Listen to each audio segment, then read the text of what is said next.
So in today's video, I'll be showing you how you can install an old frontal unit, and in this case it is even one that has been poorly wigged. This hair had quite a number of issues. The wig was poorly constructed and it was way smaller than my client's head, but we needed to figure out a way around and at the same time create something neat. We basically just had to come up with something really presentable for a result. So if this sounds like something you are interested in, you might want to stay till the end of this video so you can see and get familiar with all the necessary steps you should take. And of course, do not forget to subscribe. The first step you always want to take before you install any lace whatsoever is to prep the hairline or the area where you will be installing the frontal or the closure using a cotton wool and spirits.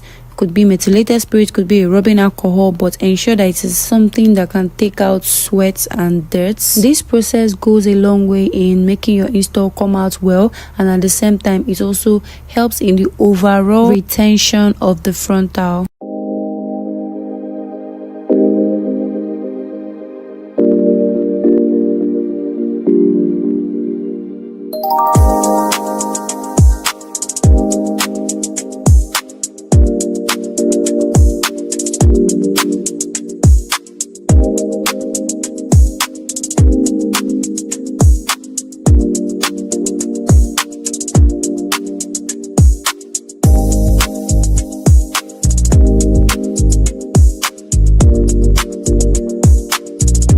After which, you want to tame your model's natural hairline so it doesn't get in the way when you are working, and for that we'll be using a holding spray. In this case we are using butterfly shadow. You can use got to be, you can use ebony, whichever one works for you. So you use it together with your blow dryer on cool air, and if you do not have someone to hold on to the blow dryer for you while you tame the hairline, you can politely ask your client or your model to hold on to it while you tame the hairline, and then you spray the holding spray one step at a time. Don't just go about spraying everything and then trying to blow dry.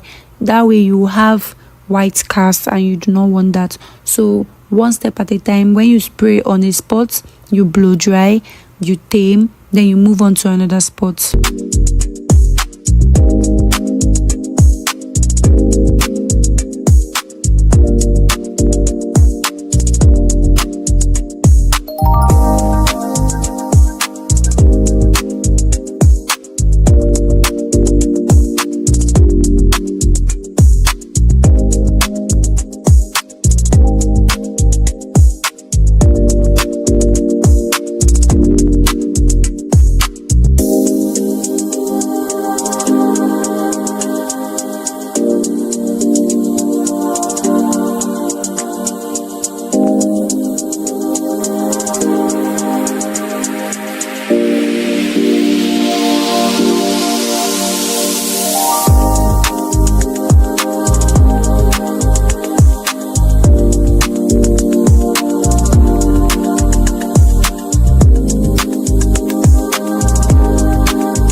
Now the next step is the glue application process. You can do that first before putting the wig on the head, but I prefer to put the wig on the head first, then lift the lace and apply my glue under so that it will be easy for me to place the lace on top of the glue when I'm done applying the glue. Now your glue application process is another process you do one step at a time, bit by bit. One of the reasons your frontal can come out tacky is if you pour your glue as though you are pouring body lotion on your client's head or your model's head. That way it will be difficult for that glue to clear out on its own, and if it doesn't clear out on its own, it leaves lumps. If your lace is placed on such an application, there is no two ways about it, you're going to get a tacky job. So when next you want to install a frontal as a beginner, apply step by step, bit by bit, just as you will see me do in this video.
You would notice that with the way I just applied my glue, the first side I applied my glue had already cleared out, meaning with or without using a blow dryer at this point, my glue would still clear out neatly without leaving any white cast. So that's the importance of applying your glue one step at a time, bit by bit, because less is more. So now I'm just going to go in with my blow dryer on cool air, which at this point is now optional because with or without the blow dryer, the glue will clear out. So let's just say we're making use of it out of tradition.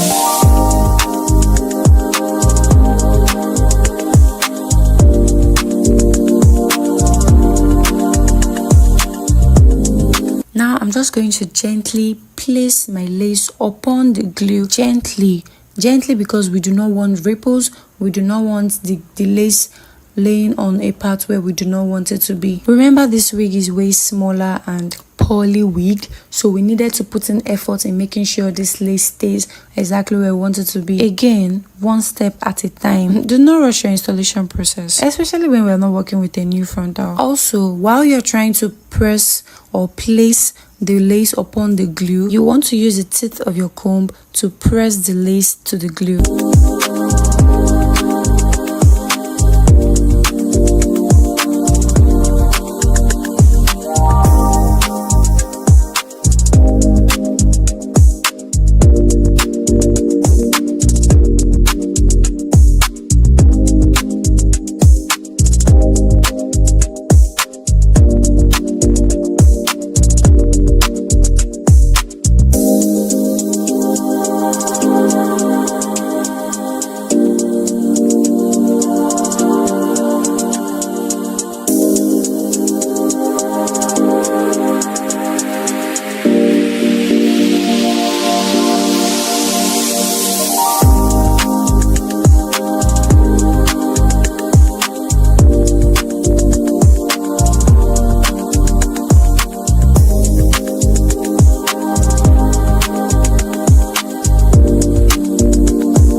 Now, after this step, if it were a new frontal or if it were a wig that fits perfectly, you can go in and cut out excess lace. But because of the condition of the hair, we're going to tie down the band for the first time so that the lace can sit and stick properly to the glue. If you skip this step while installing an old unit and go straight into cutting out the excess lace, you might find it a little bit difficult to have the lace stick properly to the glue. This first band does not need to sit for too long. The band just has to stay for like 5 to 7 minutes and then you take it off. Then during this period, you can start styling the hair. If it's a bouncy hair, you can start sectioning out the hair to start rolling it up. And since we're working with a straight hair, we're just going to go in to start straightening the back part of the hair. Just go ahead and start the styling process while the lace gets familiar with the glue.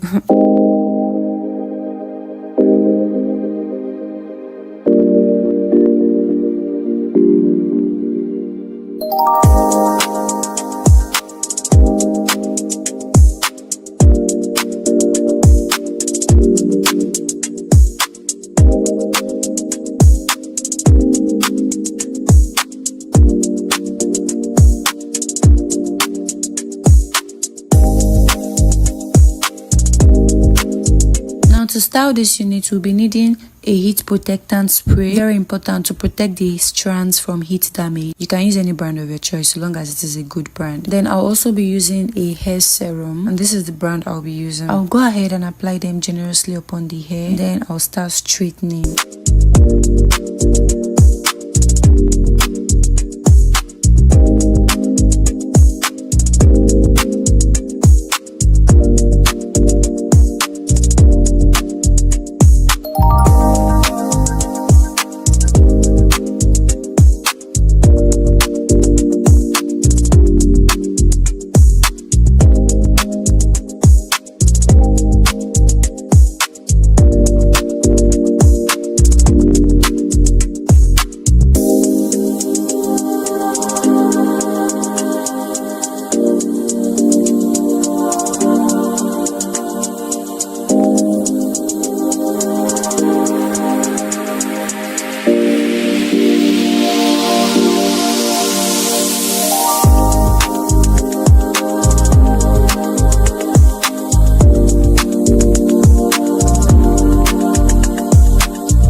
midway into styling, I have to take out the band and then cut out the excess lace. Remember, we are still yet to cut out the excess lace, so we're just going to be alternating it so that by the time you are done with your installation process, you are also done styling the hair. That way you will still be on time and you won't be rushing the process.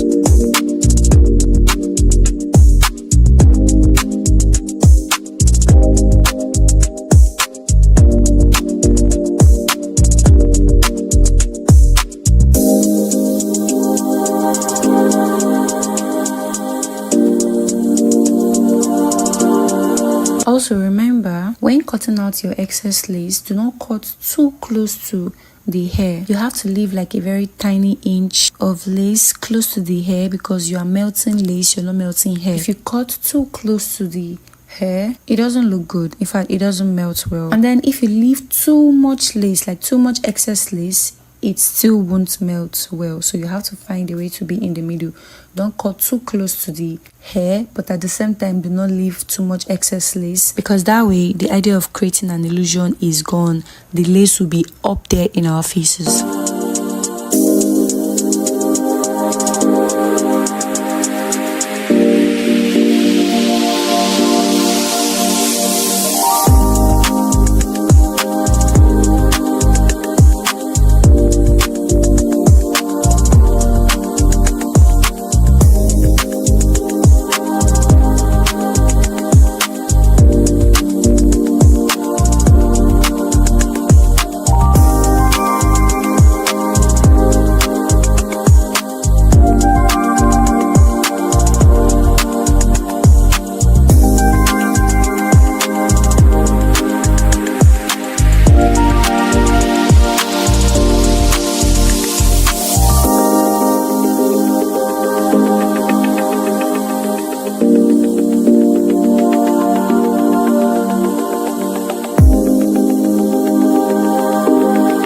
After cutting out your excess lace, this is the point where you can now reduce density in front by plucking parts of your frontal that looks thick or that still looks thick even after customization.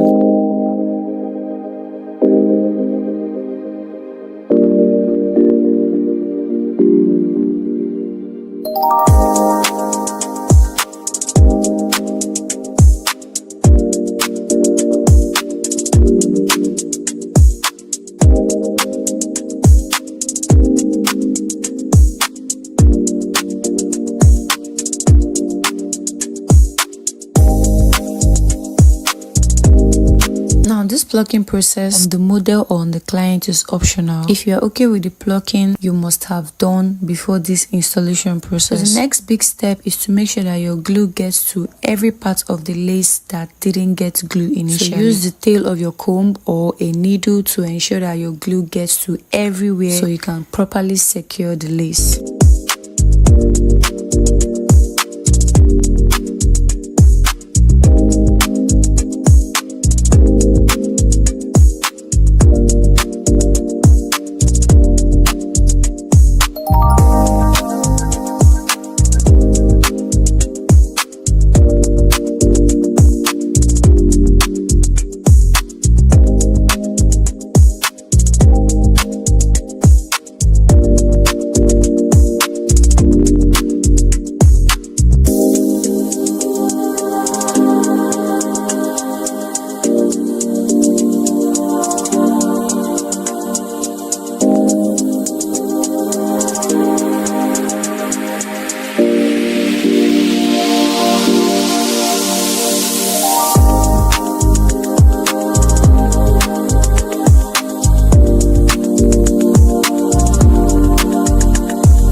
Once we are sure every part of the lace has been secured with our glue, then we can go in to mold the hairline before we use the melting band again.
Now this part is very important, especially if you are not installing a HD frontal. We need to take away the ashiness from the tip of our lace, and to melt this lace we're going to go in first with our lace tint in the client shade or in the model shade. If you skip this process, even your melting spray can't help you, no matter the brand it is. So ensure you go in first with your lace tint in the client shade so that the melting process can be a lot more easier using the melting spray.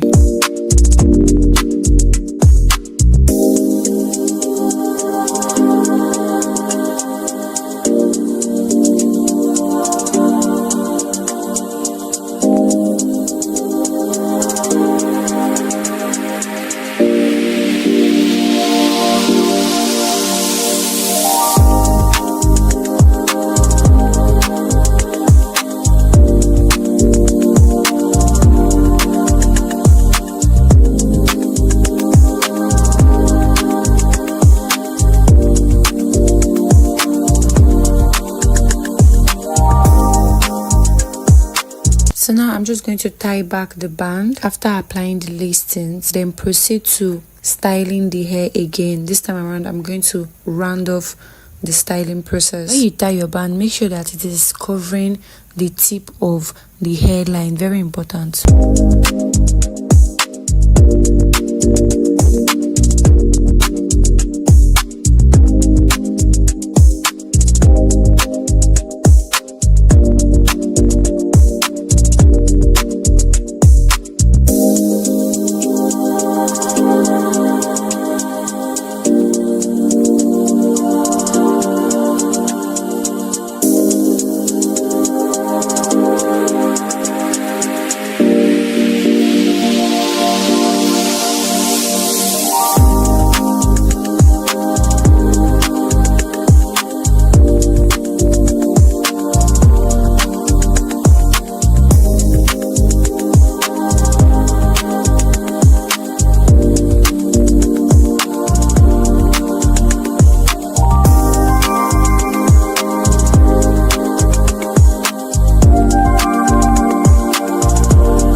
Now this is the point where we'll be using our meltdown spray. So I won't be spraying this directly. I'll be using a brush to apply it onto the hair. But you can see that we've successfully gotten rid of that ashiness from the beginning, right?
After applying your melting spray, you must always tie down your band. So I'm taking out my band after it sat for another 5 minutes after the melting spray application. And after that brings us to the end of this tutorial. So if you stay to the end of this video and this video was insightful to you, please do not forget to like, share, and most importantly, subscribe to the channel. You can as well turn on your notification bell so that you'll be the first to know whenever we post more insightful and well-detailed tutorials like this. We also have online and physical classes available. You can send a WhatsApp DM for more details. Bye guys.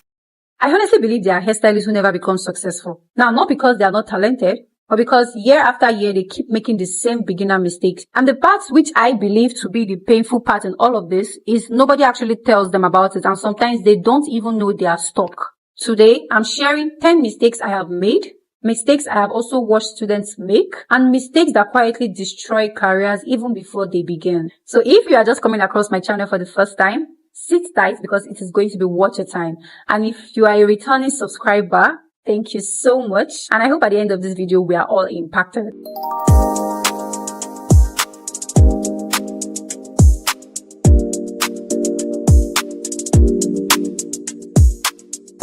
Now these days, people think hairstyling is just knowing how to braid or just knowing how to install a frontal.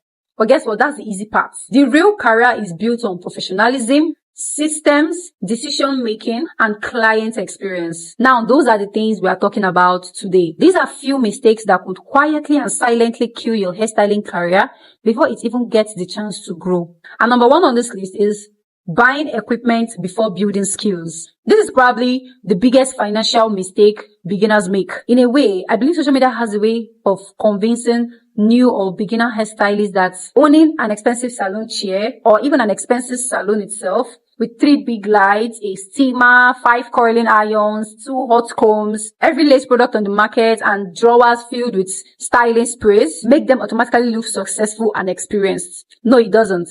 Here's what usually happens. A beginner saves 300,000 naira, for instance. Now, instead of investing in education, they spend about 250,000 naira on tools because somewhere in their head, they believe equipment equals professionalism. 3 months later, half of those tools are gathering dust because they don't even know when or why they are used in the first place. The problem isn't buying equipment. The problem is buying equipment without understanding the purpose behind that equipment. Professional hairstylists don't buy tools because they are trending. No, they buy them because a specific tool solves a specific problem. For example, a good hot comb is not valuable because everyone has one. It's valuable because it creates smooth, polished finishes. If you don't understand that purpose, you will keep buying tools instead of building skill. Never let your equipment grow faster than your expertise. If you handed a master chef basic kitchen tools, they'd still make an amazing meal. If you handed an amateur chef a luxury kitchen, they will still struggle. Hair is exactly the same. Then that brings us to number 2 mistake. Learning hairstyles without actually learning hair. This is where most beginners get stuck. They are obsessed with recreating what they see online. I want to learn this ponytail. I want to learn this bun. I want to learn this bridal look. But they skip the foundation. They never ask questions like, why does this hairstyle work? Why did the stylist choose to use this particular product? What hair texture was this designed for? Because when you copy hairstyles, you are only memorizing steps. But when you understand hair, you can solve all manner of hair problems. Because imagine a bride walks into your salon and says, I want this particular hairstyle. You copy it exactly, but her hair density is different. Her head shape is different. Her frontal is different. The weather is humid. And now you are frustrated because the tutorial didn't prepare you for this particular reality. Professionals don't memorize styles. They understand principles. That's why they can adapt. So the lesson here is don't chase hairstyles. Don't be so glued to learning how to recreate the hairstyles. Study the science, the logic, the technique behind them. The third mistake, ignoring client communication. Many beginners think hairstyling starts when the client sits on the chair. Wrong. It ought to have started long before then. Communication is part of the service. Because, okay, let's take this for example. Imagine a client says, I want coils for this hairstyle. And what you thought she meant was she wanted Hollywood coils. Meanwhile, what she actually meant was she wanted loose wave coils. And now she's disappointed. Who's wrong? Neither of you are wrong, but you failed to communicate clearly. Professional hairstylists ask detailed questions before touching your hair. They ask questions like, is this hairstyle for a wedding or for another event? What do you dislike about the previous hairstyles you've had? Will you be indoors or outdoors? How long do you need this to last? Are you comfortable with heat? Have you worn this type of hairstyle before? Do you have inspiration photos? These kind of conversations prevent disappointment and build trust, which is exactly what you need as a growing brand or even as a professional herself. Now, the fourth mistake on my list is charging based on fear instead of based on value. This one is quite emotional. Many beginners are terrified of hearing something like, your price is too much, so they reduce it. When another client repeats the same thing, they reduce it again and barely making enough to replace their products or even maintain tools or invest in better education. Low prices don't automatically attract loyal clients. Sometimes they attract people who don't even respect your time. Your prices should be based on your skill level, the time required, product cost, business expenses, desired profits, market positioning. Your pricing should help you grow your business, not keep you stuck in survival mode. Now, the fifth mistake on this list is treating hygiene like an afterthought. This isn't just about cleanliness. This is about trust. Imagine walking into a salon and noticing hair from the previous client still on the floor, dirty combs, a stained towel, used pins still littered on the table. Even if the stylist is talented, in a way your confidence still tends to drop. Clients notice these things even when they don't mention them. Professional habits include sanitizing tools after every client, washing towels regularly, keeping the workstation organized. This is not negotiable. Disposing of used blades safely, cleaning brushes and combs thoroughly, washing hands before working. As simple as these things look, it makes you come across as a professional. Hygiene isn't an extra service. It is the minimum standard. Now, the sixth one on the list is almost similar to the second one, but I'm going to be explaining it in details. Copying hairstyles without understanding the technique behind them. This is probably one of the biggest reasons many beginners stay beginners for years. And before you misunderstand me, I'm not saying tutorials are bad. I'm not saying inspiration is bad. I'm not saying you shouldn't save hairstyles you admire. We all do that. The problem starts when your learning process stops at copying. Today, because of TikTok, Instagram, Pinterest, and YouTube Shorts, you can save hundreds of hairstyles in one afternoon. A bridal updo, a slick ponytail, a Hollywood wave. You can save them all. Then your goal becomes, how do I recreate this hairstyle exactly? But here's a question very few beginners ask. Why did that hairstyle work in the first place? That's the difference between someone who copies hairstyles and someone who understands hairstyling. Now, let me explain further. Imagine you watch a tutorial where a stylist sprays a product before curling the hair. Most beginners will simply copy that step. Spray and then curl, right? But a professional will pause and ask, why did she spray that product first? Was it for heat protection? Was it for hold? Was it to reduce frizz? Do you see the difference? One person is busy memorizing steps. The other is busy understanding decisions. And hairstyling is really a series of decisions. Every section you create, every product you choose, every comb you pick, every amount of heat you apply, every pin you place, every decision has a reason behind it. That is why two hairstylists can follow the same tutorial but produce two different results entirely. One understands the technique, the other one only remembers the steps. Just needed to understand at this point that real confidence in hairstyling does not come from memorizing tutorials. It comes from understanding techniques and principles, okay? The best hairstylists in the world don't know every hairstyle. They just understand hair so well that they can create solutions they've never seen before. Now that's the level I want you to aim for. Don't become a hairstylist that needs a tutorial for every new client. Become a hairstylist who understands the craft deeply enough to create beautiful work, even when there's no tutorial to follow. That's when you stopped copying and you started thinking like a professional. Now, the seventh mistake a lot of beginner hairstylists make is trying to master every hair service at once. Before we proceed, I just need to hold on to this. Hairstyling is not one giant skill. Hairstyling is very broad, okay? Let's continue. Now, imagine 1 week you are learning braids, next week you are learning coloring, then wig making, then nails, then makeup. Now, instead of becoming excellent at one thing, you become average or even bad at many. When you are starting out, depth beats breadth. Like, depth beats breadth, if you know what I mean. Master one area thoroughly before expanding. Specialization helps people remember you. If someone asks, who do you recommend for bridal hairstyling? You want your name to come up immediately. So please stay one place, okay? Now, that leads us to the eighth mistake on this list, failing to document your growth. Some beginners think like this: I'll start posting when my work is good enough. I'll start posting when I am perfect. Guess what? that day never comes. Your first client won't know how much you've improved if you do not document your process. Take pictures, record videos, share your process. Your portfolio is your proof of work. And don't only post your finished hairstyles. Show preparations, show consultations, show behind the scene moments and lessons you've learned. People buy into growth as much as they buy into results. Now, the 9th mistake on this list is you have no boundaries with clients. Many beginners confuse being kind to saying yes to everything. They accept last-minute changes. They tolerate repeated lateness to appointments. They answer messages at midnight. They allow constant rescheduling without consequences. Over time, resentment builds. You should understand that professionalism includes healthy boundaries. You should be able to set clear policies on appointments, deposits, lateness, cancellation fees, and even after-hours communication. Boundaries don't push good clients away. They help create a respectful relationship where expectations are clear. Take note of that.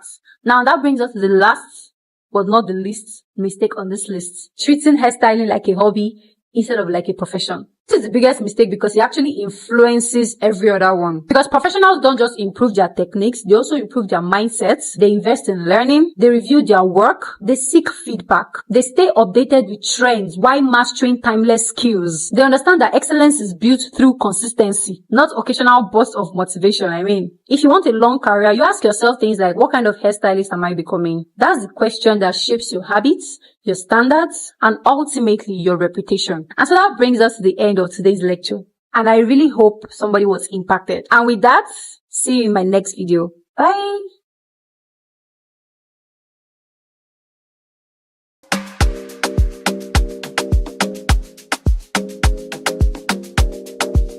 Hi guys, welcome back to my YouTube channel, and in today's video we will be taking this wig from a black wig to this healthy ginger colored wig. So if this sounds like what you are interested in, you might want to sit around to the end of this video. So because this is a 24 inches 400 gram bouncy wig, I'll be using a big bowl for this process because I need space. And the first thing we want to do is bleach this hair, and for that we will be using our bleaching powder. Any quality bleaching powder of your choice can work for this process. I'll be using my developer in the 30 volume, and I'm going to go ahead to mix this thoroughly bit by bit until they are both thoroughly mixed, and then you can take note of the consistency I had it in before I proceeded to the next step.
Now, once I've mixed my bleaching powder and my developer and I'm okay with this consistency, take note of the consistency you see on the screen, I'm going to go ahead to pour my boiled water into this bowl. Now, the amount of water we are pouring into this bowl has to be something not too small, not too big, but something that is going to be able to accommodate our voluminous hair, because remember, we're working with a 400 gram 24 inches wig. Now, when I go through my hair coloring process, I like to do things step by step, just so I'm able to, you know, control the whole outcome at the end of the day. So I'm going to pour in a little hot water first, then mix. Then if I'm not okay with the quantity in the bowl, I can go in to add a little more hot water until I get my desired volume and consistency. Remember, just enough to accommodate every strand on this wig.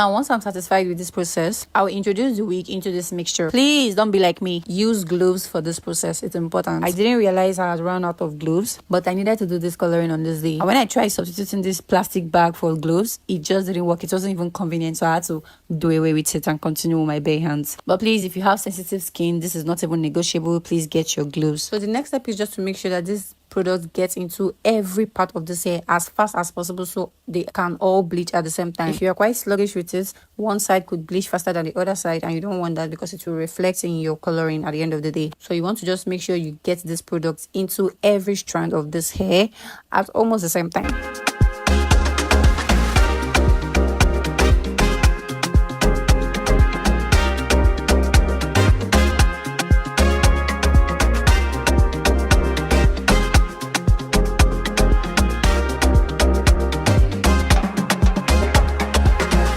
So from the video, you will realize that even while you are still distributing and making sure the product gets into every part of this hair, while you are still on it, you realize that the hair would have started changing color, the hair would have started getting bleached already. But don't get carried away. All you need to do is continue and ensure that you take your time with this particular process. It is very important that you do so.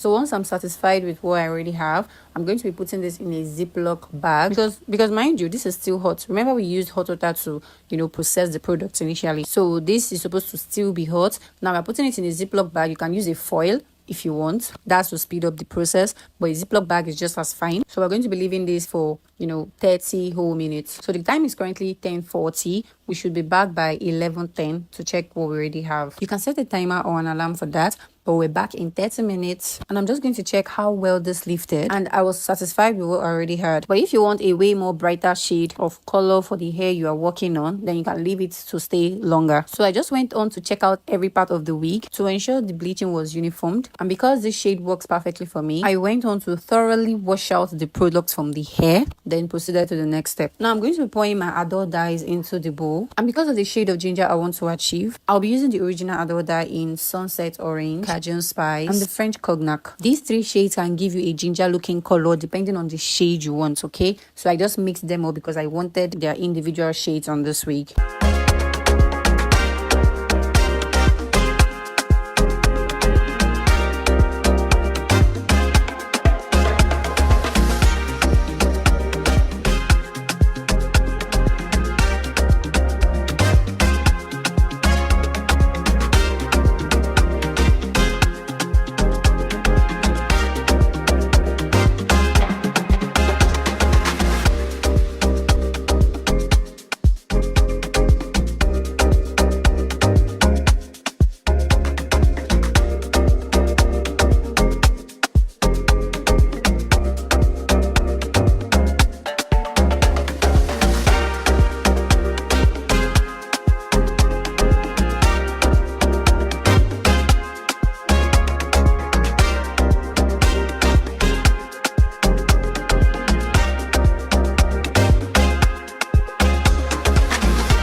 So once I'm done mixing thoroughly, I'm going to introduce hot water again into this. Again, just enough to accommodate every strand of this wig at once even. Because if it doesn't accommodate all the strands at once, the side that got into the water first will take up the color, and there will be no color for the other side that didn't get into the water immediately. And trust me, you do not want that.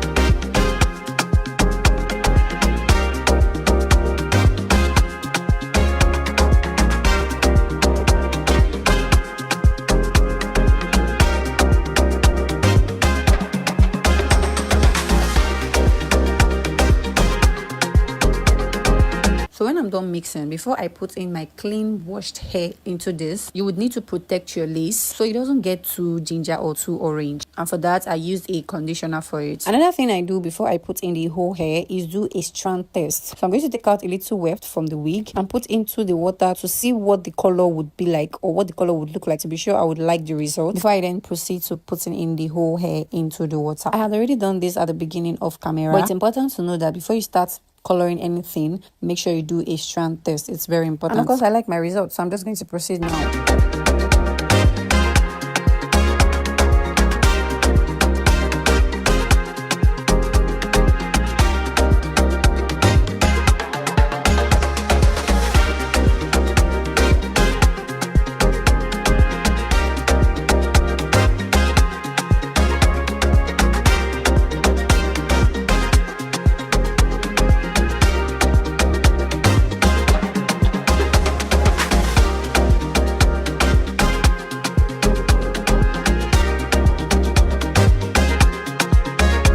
So from the video, you can be able to tell that the hair has taken up all the colors. Then I proceeded to rinse it out. This is a freshly rinsed out wig. And after that, the next thing you want to do is proceed to treatment. For treatment, you can use your revamping products like your argan oil, your hair mayonnaise, your conditioner. You can mix them up all and apply onto the hair, because I mean, you just went through a chemical process, right? If you skip this process, the quality of your hair could feel coarse at some point. And of course, you don't want that. So you're going to generously apply this product to get onto every strand on this wig, just as we've been doing since the very beginning of this process.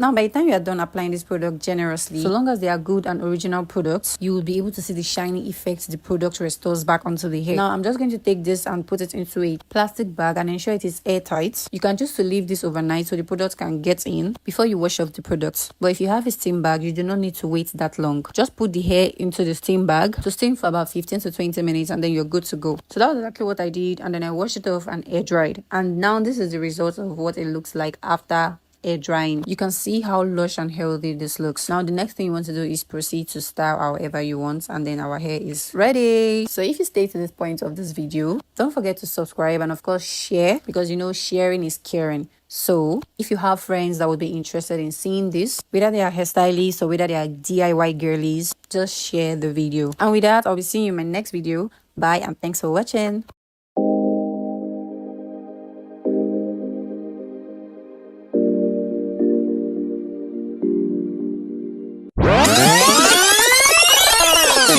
Hi my love, so this video was initially going to be just a vlog, but what's a YouTube video from Goms without a tutorial in between? So I'm going to do a brief tutorial on how to reinstall a frontal unit that's been installed before. Then we get into the vlog on what a random shoot day looks like for Goms. Now let's get into the video, shall we? If this isn't your first time on this channel, you already know the first thing we always do before any install is to use rubbing alcohol and your cotton wool to clean off dirt and sweat from the area where you'll be applying your glue for the install. If this is your first time on this channel, in the right place, because all we do here is learn and have fun, and we have several other videos with much more details on how to get a clean frontal install, especially for my beginners. If you are new here, welcome, and if you're a returning subscriber, thanks for joining us again.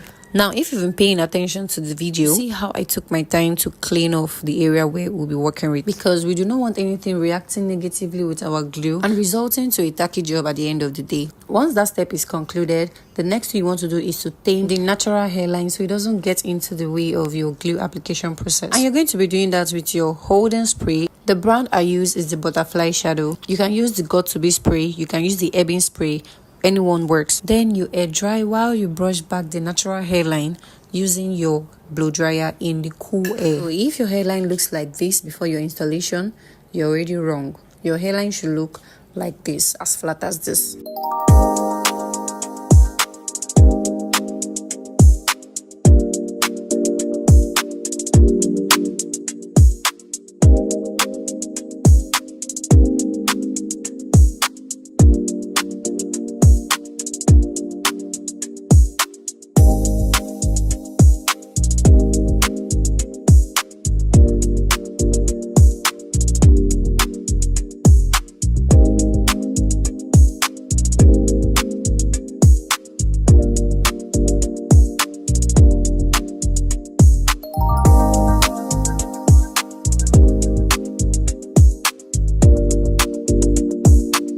that step is done, we'll be giving our model a snatched facelift because her braids are quite old. This step is totally optional, and if your client or your model just got their cornrows done, this step wouldn't be necessary. And that's because, just as you should know, new braids already come with like a facelift, so you don't want to give your client a headache. Now, while you're also doing this step, you should make sure to ask your client or your model if it's too tight for them, so you can loosen it up a bit.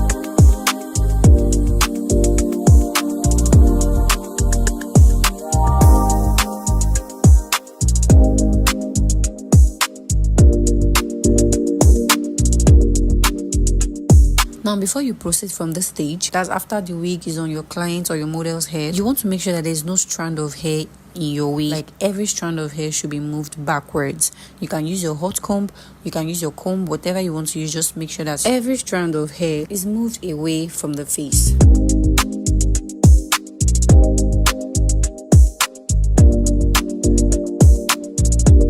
Now, because this is an old frontal, we'll be marking the area where the frontal stops, so it serves as a guide on our glue application process, so our glue is not applied so further. And we'll be using a powder palette and a concealer brush for this. I didn't say mark with a concealer or a foundation, mark with a powder using a concealer brush. As a beginner, you shouldn't skip this step. Then after this step, we're going into our glue application process, and for this install, we'll be using this glue from Sweet Fix hair products. Now, your glue application process should be one step at a time, less product, so that you can distribute evenly. When you distribute evenly, it's easier for your glue to clear out on its own even without blow drying it. So when applying your glue, have it at the back of your mind that less is more, okay?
If you're watching closely, you will see that I take my time to place the lace on the glue. It's very important that you also take your time when you're trying to place the lace on the glue after your glue application process, because this step will determine if your work will come out well or if it will be tacky. If you do not place it right, you can have ripples on your lace. Your lace can leave white cast after the installation. There is also a high chance you will have strands of hairs all over the place, and we don't want that. So you place your lace carefully while using your tail comb to keep the hairs away from the face, and also press the lace onto the glue. Once you are sure that your lace is sitting properly on the glue, then you can go ahead to start reconstructing. If the hair needs to be plucked a little more, this is where you pluck. This is where you also use your lace scissors to cut out excess lace.